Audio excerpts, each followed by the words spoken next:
Ցավոք սրտի մեզ բախ չվիճակվեց այդպես էլ ընդդիմություն ունենալ եւ նայում ես մեդիային, նայում ես քաղաքական խոսույթին, ամբողջությամբ ջղաձգումներ, հիստերիա, բայց այսօր երբ հնարավորություն կա ազգային ժողով կառավարության հարցի պատասխանին հարց ուղղել վարչապետին, չկան դատարկեն։ Ես փորձեմ այն մեկնաբանությունները, որ տրվել են այս ընթացքում, այնց ամբողջացնեմ եւ մի քանի կետով անդրադառնամ դրան, կուզեմ ուղղակի չեմ ուզում իրենց դերը ստանձնեմ, բայց համենայն դեպս քաղաքացիներին անհրաժեշտ է դրա պատասխանները լսել, որտեղ նրանք սովորություն ունեն անգամ իրենց էջերում տեղադրելուց, մենակ հարցի իրանց հատվածն են տեղադրում, այլ պատասխանը չեն տեղադրում։ Այս դեպքում կուզեմ այդ պատասխանները ստանանք։ Իհարկե ջղաձգումները վերաբերվում էին ԱՄՆ փոխնախագահ J.D. Vance-ի այցին։ Առաջինը, այնց մեկնաբանությունների տեսքով այն է, որ Vance-ի Բաքու այցի օրակարգը շատ ավելի լուրջ է եղել, քան Հայաստանինը, համոզմունք կա, որ Բաքու մեկնելիս ուղղակի կանգ է առել Երևանում։ Երկրորդը, որ ԱՄՆ քարտ բլանշ է տվել Նիկոլ Փաշինյանին եւ քանի որ աջակցել է ընտրություններում, թույլատրելու է նրան ցանկացած ապօրինություն, նույնիսկ աջակցելու է ընտրությունները կեղծելու հարցում։ Հաջորդը, որ հատուկ սխալ են թարգմանել ու կառավարության թարգմանիչն է սխալ թարգմանել, որ չհասկանանք, որ դա պետական պարտքով ատոմակայանի մասին է եւ այդ պարտքը վճարելու եք դուք հարգելի քաղաքացիներ։ Հաջորդը համեմատում են ներդրումները, որ Եմեն հայտարարում է 26 միլիարդ եվրոյի ներդրումների մասին եւ այս պարագայում ասում են էլի նույն խոսույթն է եւ ոչինչ տեղի չի ունենալու։ Հետաքրքիր քննարկումներ են ծավալվել մեծամորի ատոմակայանի մասին եւ չգիտես ինչի մարդիկ մտածում են, որ մոդուլայինը չգիտենք կկառուցվի թե ոչ, բայց սա հիմք են ուղղակի նախապատրաստում, որ մեծամորը փակվի, ավարտում եմ։ Չէ, ձեզ չեմ ասում, իդեպ դուք կարող եք շարունակել, մնացածը պետք է ավարտեն այդ խոսալը։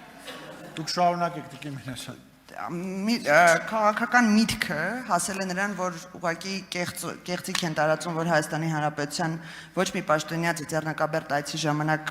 պարոն Վենսին չի ուղեկցել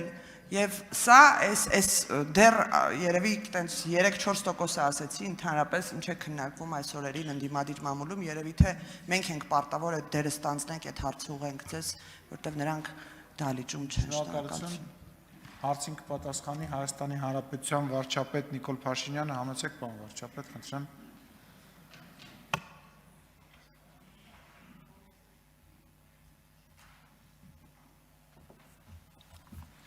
Շնորհակալ եմ հարցի համար։ Միացյալ Նահանգների փոխնախագահի այցի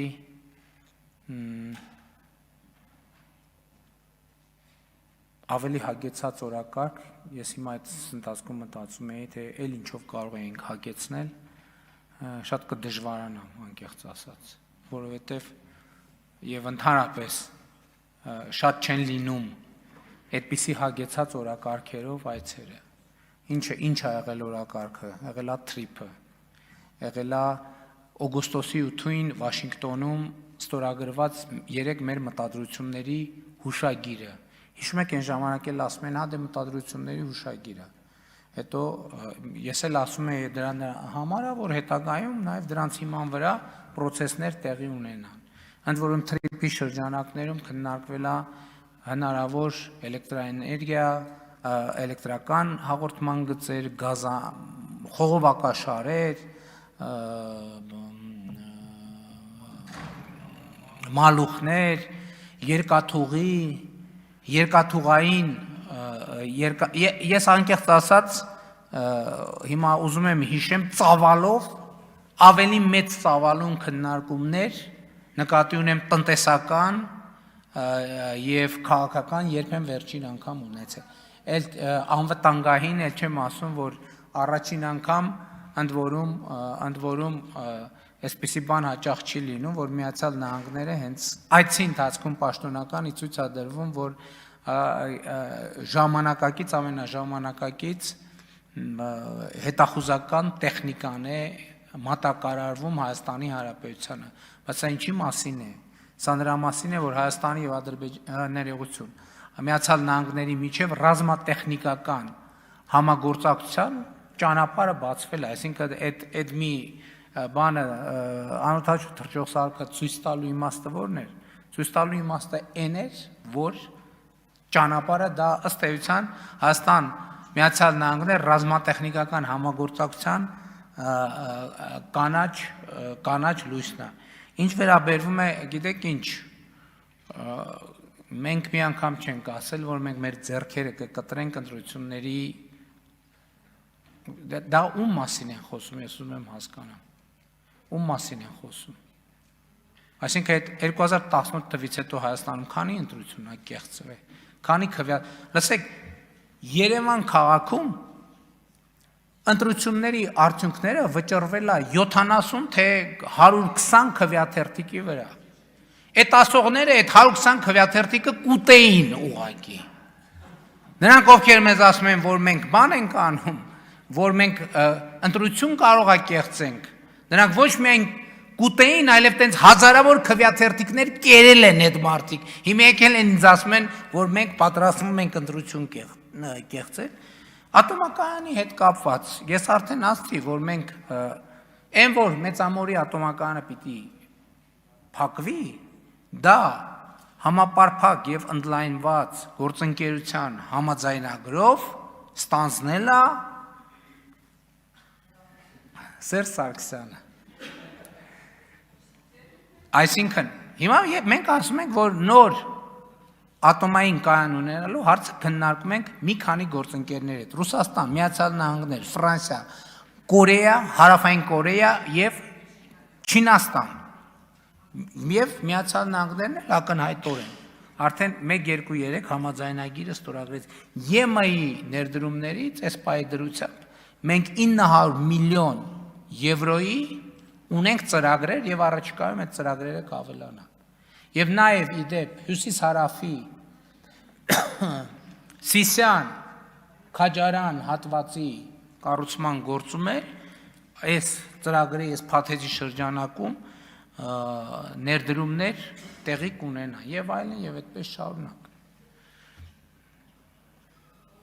Որ արձագանք Բնականաբար սպառազինության վերաբերյալ մի ճկնաղ միտք է հայտնել մեր գործընկերը խորհրդանական, որ Հայաստանում դրա ավելի լավ արտադրատեսակները կան եւ չարժեր այդքան, որ ԱՄՆ-ից նման անընդհատ սարքեր գնենք։ Չեմ թաքցնի, Հայաստանում կան լավ արտադրատեսակներ եւ մենք նաեւ այդ լավ արտադրատեսակներն ենք ձեռք բերում եւ Միացյալ Նահանգներից ձեռք ենք բերում էլի լավ արտադրատեսակներ եւ մեր լավ արտադրատեսակները պատրաստ ենք նաեւ վաճառել Միացյալ Նահանգներին։ Այնպես որ դա շատ նորմալ համագործակցություն է եւ մենք կփորձենք այդ ոգով շարունակել։ Ուրիշ էլի բան կան դիտարկում։ Դե ծիծեռնակաբերդի հետ կապված ինչ եւ ատոմակայան, ծիծեռնակաբերդ եւ ատոմակայան։ Ատոմական ասցի, Ծիծեռնակաբերդ կրթության, գիտության, մշակույթի եւ սպորտի նախարարը ուղեկցել է եւ ուղեկցել է այն արարողակարգերով, որոնք համապատասխանում են ոչ միայն Հայաստանի, այլև Ամերիկայի Միացյալ Նահանգներում ընդունված արարողակարգերին, որովհետեւ այսինքն այդտեղ որևէ այլ բան տեղի չի ունեցել։ Այսինքն նկատի ունեմ արարողակարգային հարցերում հաշվի առնվում ոչ միայն ընդունող կողմի արարողակարգային նրբությունները, այլև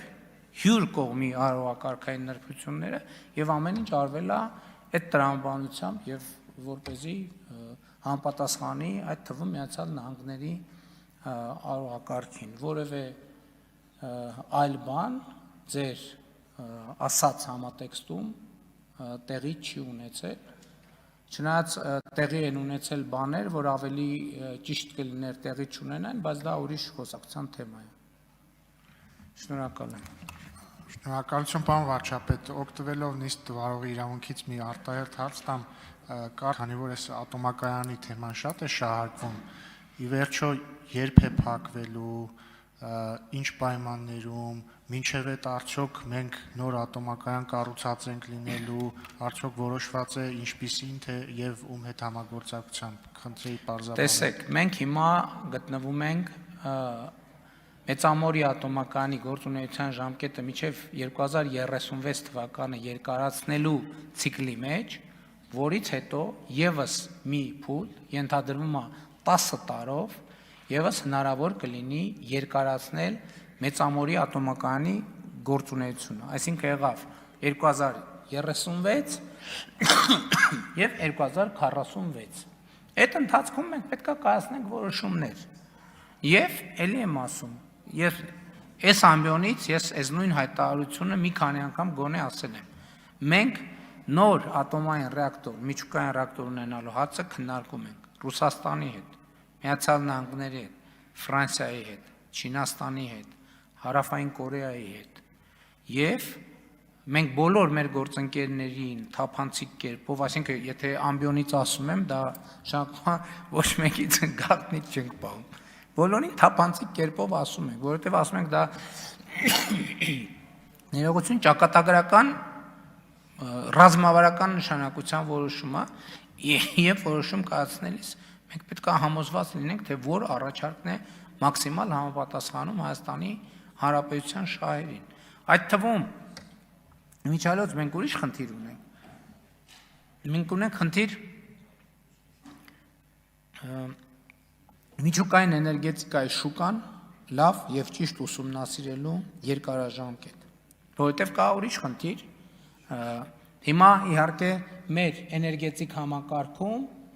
եթե չեմ սխալվում, մեծամորի ատոմակայանի արտադրած էլեկտրաէներգիայի սակագինը ամենաէժանն է, ճիշտ է։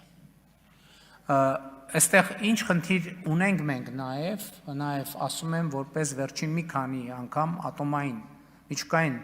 էներգետիկային վերաբերված տարբեր գագաթաժողովներին մասնակցելով, քննարկումներ ունենալով,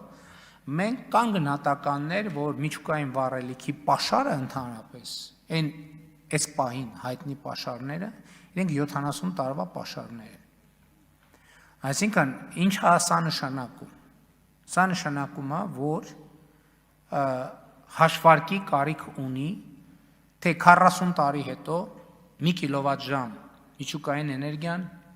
ինչ կարող է արժենալ, որովհետև ստեղ էլ տնտեսական նպատակահարմարության եւ ետգնման հնարավորությունների հարց կա։ Իհարկե հիմա նաև լրջորեն քննարկվում է եւ կա արդեն փորձ միջուկային վառելիքի երկրորդային հարստացման կամ երկրորդային միջուկային վառելիքը երկրորդ անգամ օգտագործած միջուկային վառելիքը երկրորդ անգամ օգտագործելու։ Իհարկե կան շատ ավելի հեռանկարային տարբերակներ, քանի որ ուրանը ինքը մեծ ծավալներով կամ պլուտոնիումը մեծ ծավալներով չի օգտագործվում, կա նաև մեծ հավանականություն, որ ի վերջո կլինի տեխնոլոգիա դրանք բերելու դիեզերքից, այսինքն այլ երկնային մարմիններից եւ այլն, բայց դրանք ստեղ խնդիրը հետեւյալն է, թե գինը ամենակարևորը, գին ինչ արժենալու, խնդիրն այն չի, որովհետեւ ատոմակայան որ կառուցվեց, էական չի, ինչ միջոցներով է կառուցվի, դա պետքա տնտեսական, ֆինանսական սխեմա դրվի տակը, որպեսզի ներդրված գումարը վերադառնա։ Եվ այս է պատճառը, որ մենք հիմա կան գործընկերներ են, որ մեզ ասում են շտապեցնում են, ասում են պետքա որոշում կայացնել ամենայն հարգանքով։ Մենք պետք է այս բոլոր նյուանսները հասկանանք, որովհետև եթե մենք ենթադրենք 5 միլիարդ, 4 միլիարդ, 6 միլիարդ ներդրում արեցինք ատոմակայան կառուցեցինք եւ ուրանի գինը 4 անգամ բարձրացավ, 5 անգամ բարձրացավ, 10 անգամ բարձրացավ։ Հիմա եկեք նայենք ոսկու գնի դինամիկային վերջին 10 տարում։ Իհարկե համեմատությունը տեղին չի եւ այդքան ուղիղ չի, բայց ենթադրենք եկեք կարա պլուտոնիումի եւ միջուկային վառելիքի գինը կարա այդ դինամիկով սկսի աճել։ Դա ոնց է ազդելու մեր նախագծի բանի վրա, տնտեսական հետգնելիության կամ տնտեսական արդյունավետության վրա։ Սրանք սա շատ լուրջ հարցեր են եւ այս բոլոր լուրջ հարցերը ամենայն մանրամասներով մենք պետք է քննարկենք։ Շնորհակալ։